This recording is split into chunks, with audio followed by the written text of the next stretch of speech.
எல்லாருக்கும் வணக்கம். என்னுடைய சேனலை சப்ஸ்கிரைப் பண்ணிக்கோங்க. என்னுடைய சேனல்லேருந்து வர வீடியோக்களை பார்த்துட்டு எது பண்ணாலும் அது உங்களுடைய ஓன் ரிஸ்கில் தான் பண்ணணும். இந்த வீடியோக்கள் எல்லாமே ஸ்டாக் மார்க்கெட்டில் இன்வெஸ்ட்மெண்ட் பண்ணுறவங்களுக்கு விழிப்புணர்வு ஐடியா கொடுக்கறதுக்காக தான் போட்டிருக்க வீடியோ. இந்த வீடியோவில் நம்ம என்ன பார்க்க போகிறோம் அப்படின்னா, தங்கம், அதாவது கோல்டு, இதனுடைய விலை உயர்வை பற்றி தான் நம்ம பார்க்க போகிறோம்.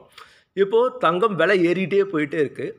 இது வந்து ஒரு 15-20 வருஷமாக விலை ஏற்றத்திலே தான் இருக்குது.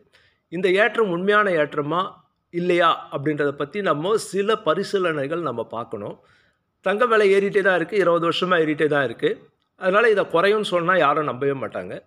அதே சமயத்தில் இது உண்மையான ஏற்றமான் அப்படின்னு நினச்சா அதுவும் கொஞ்சம் நம்பகத்தன்மைக்கு கொஞ்சம் குறைவாக இருக்குது. ஏன் அப்படின்னா, நீங்களே உங்கள் மனசில் ஒரு கேள்வி கேட்டுக்கோங்க. பிளாட்டினம் மதிப்பு அதிகமா, தங்கம் மதிப்பு அதிகமா அப்படின்னு உங்கள் மனசில் கேட்டுக்கோங்க. அப்படி கேட்குறப்ப என்ன பதில் வருதுன்னு பாருங்கள். எல்லாருமே பிளாட்டினம் தான் விலை அதிகம் அப்படின்னு சொல்லுவாங்க. அப்போ பிளாட்டினம் விலை அதிகன்றப்ப அந்த பிளாட்டினம் வந்து தங்கத்தை விட ரொம்ப கீழே இருக்குது. அப்போ தங்கம் ஏன் மேலே அதிகமாக விலை விற்குது அப்படின்றத பற்றி யோசித்து பார்த்துக்கோங்க.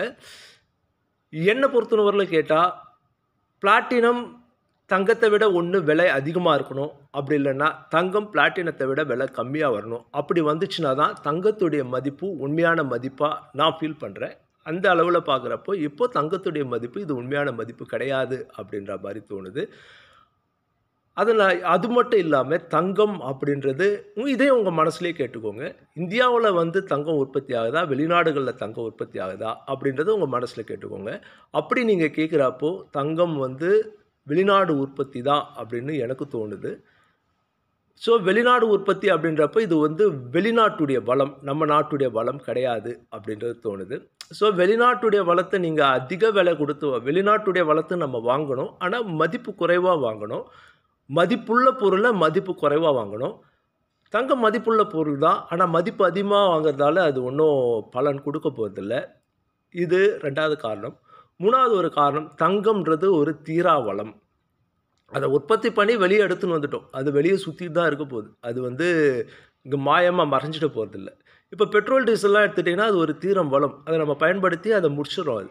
ஆனால் தங்கம் நீங்கள் வெளியே எடுத்துட்டதுக்கப்புறம் அது வெளியே இருக்க போகுது. அது வந்து சாப்பிட்டு காலி பண்ணிட போகிற பொருளோ எதுவும் கிடையாது. அது வெளியில் தான் இருக்குது. அதனால் தங்கம் வந்து ஒரு தீரா வளம் அப்படின்ற மாதிரி தான் நம்ம ஃபீல் பண்ணணும். இப்போ இதை எனக்கு என்ன தோணுது அப்படின்னா, தங்கம் வந்து வளர்ச்சி அடைஞ்சுட்டு இருக்கிறது, இது குறையாமையே வளர்ந்துக்கிட்டே இருக்கிறதால தங்கம் குறையவே குறையாது அப்படின்ற மாதிரி எல்லாரும் நினச்சிட்டு வாங்கிட்டு இருக்காங்களோ அப்படின்றதுக்கு தோணுது. சரி, இப்படியே தங்கம் வந்து ஒருவேளை கீழே விழுந்துடுமா அப்படின்றதையும் உறுதியாக சொல்ல முடியல.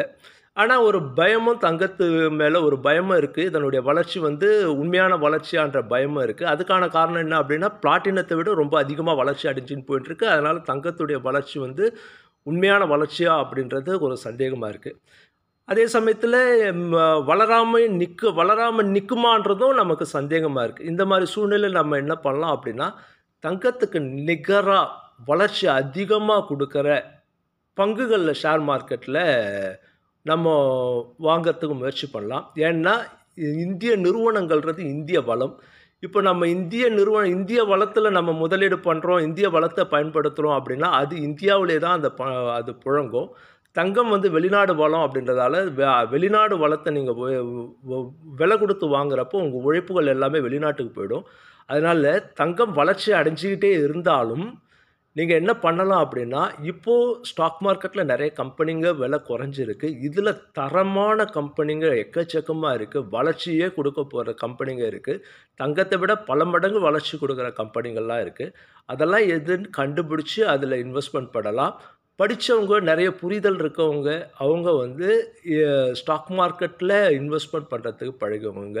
ஸ்டாக் மார்க்கெட்டில் இன்வெஸ்ட்மெண்ட் பண்ணுறப்போ உங்களுடைய வளர்ச்சியும் இருக்கும், நாட்டுடைய வளர்ச்சியும் இருக்கும், நம்மளுடைய உழைப்பு நம்ம வளத்தில் பயன்படுற மாதிரி இருக்கும். அதனால் ஸ்டாக் மார்க்கெட் வந்து ஏமாத்துகிற இடம் நீங்கள் நினைக்காதீங்க, நீங்கள் ஏமாறாதீங்க. ஸ்டாக் மார்க்கெட்டுன்றது சூதாட்ட இடம் நினைக்காதீங்க, நீங்கள் சூதாடாதீங்க.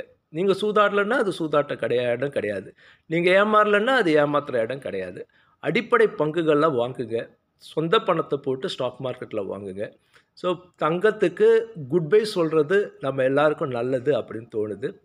ஆனால் குட் பை சொல்லிவிட்டு அது விலை உயர்ந்துட்டா அது பிரச்சனையாகவும் இருக்கும். அதனால் அந்த விலை உயர்வுக்கு ஏற்ற அளவுக்கு ஒரு பங்குச்சந்தையில் இருக்கிற நல்ல தரமான கம்பெனிகளை நம்ம வாங்கலாம். ஏன்னா ஃபாரின் இன்வெஸ்டர்ஸ்லாம் இப்போ வெளியில் போயின்னு இருக்காங்க. இப்படி வெளியே போயின்னு இருக்க சமயத்தில் ஒரு நல்ல தரமான பங்குகள்லாம் ஷேர்ஸ் எல்லாம் நம்ம வாங்கிட்டோம் அப்படின்னா திரும்பவும் வந்து எல்லாமே வந்து எல்லா குவாலிட்டி ஷேர்ஸும் நம்ம கையில் இருக்குன்னா திரும்பவும் ஃபாரின் இன்வெஸ்டர்ஸ் வந்து இந்தியாவில் வந்து இன்வெஸ்ட்மெண்ட் பண்ண மாட்டாங்க. ஃபாரின் இன்வெஸ்டர்ஸ் வந்து இந்தியாவில் இன்வெஸ்ட்மெண்ட் பண்ணுற ஷேர்ஸ் எல்லாம் எப்படிப்பட்ட ஷேர்ஸில் இன்வெஸ்ட்மெண்ட் பண்ணுவாங்கன்னா, அந்த கம்பெனிங்க தான் இந்தியாவுடைய பொருளாதாரத்தில் பார்ட்டிசிபேட்டே பண்ணும். அந்த கம்பெனிங்க தான் இந்தியாவுடைய வியாபாரத்தையும் அந்த கம்பெனிங்க தான் கவனிச்சுக்கவும். அதனால் அந்த கம்பெனிங்க எல்லாமே லாபத்தை கொடுக்கும். அந்த மாதிரி கம்பெனிகளில் தான் அவங்க இன்வெஸ்ட்மெண்ட் பண்ணுவாங்க. அதனால் இப்போ அவங்க எல்லாருமே வெளியில் போயிடுறதால நாமும் அந்த நல்ல நல்ல கம்பெனிகளுடைய ஷேர்ஸுங்களை நம்ம வாங்கணும் அப்படின்னா நமக்கு வந்து தங்கத்தை விட அதிகமான வளர்ச்சியை கொடுக்கறதுக்கான வாய்ப்புகள் அதிகமாக இருக்குது. இதை படித்தவங்க புரிஞ்சவங்க இதை பண்ணலாம். உங்களுடைய ஃபினான்ஷியல் அட்வைஸரை கேட்டு பண்ணுங்கள். நான் வந்து ஒரு சின்ன சஜஷன், ஒரு தகவலை மட்டும் தான் சொல்லியிருக்கேன் நான்.